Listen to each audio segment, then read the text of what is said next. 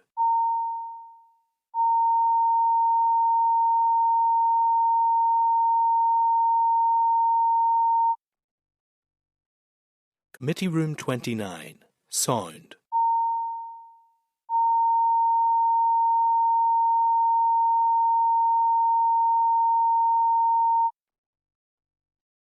Committee Room 29, Sound.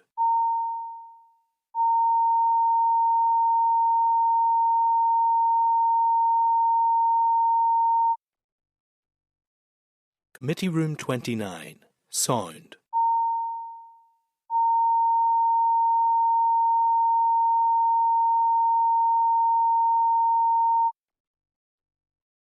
Committee Room 29, Sound.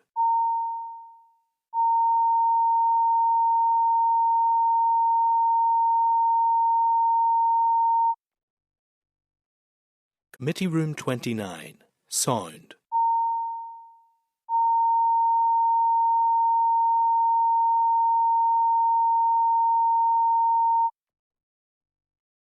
Committee Room 29, Sound.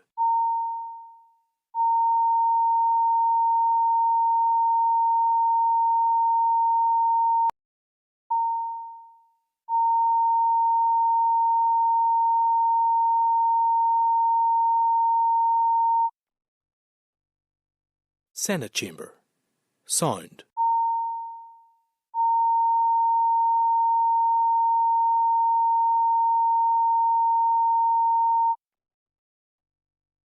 Senate Chamber, Sound.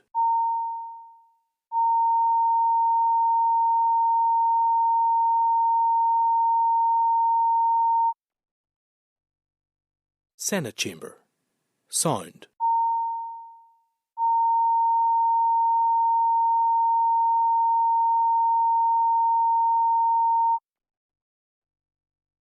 Senate Chamber, Sound.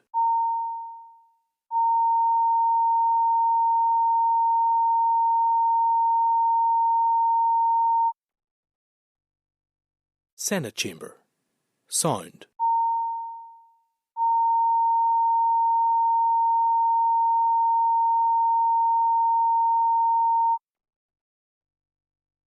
Senate Chamber, Sound.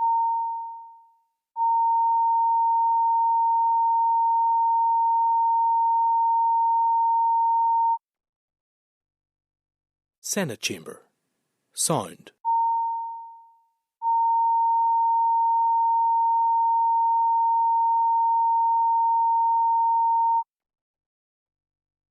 Senate Chamber, Sound.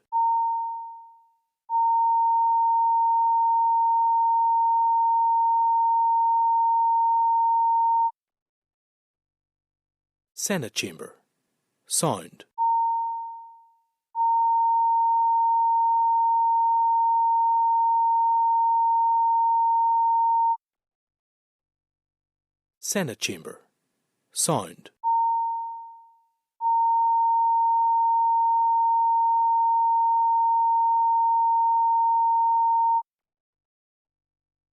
Senate Chamber, Sound.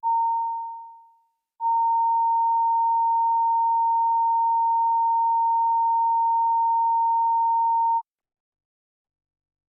Senate Chamber, Sound.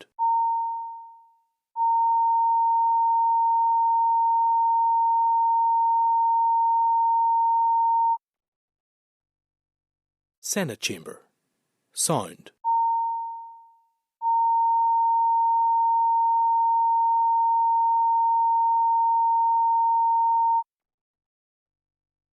Senate Chamber, Sound.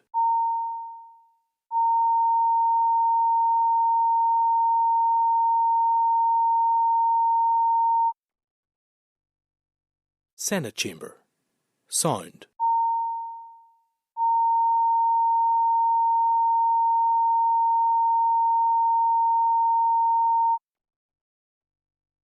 Senate Chamber, Sound.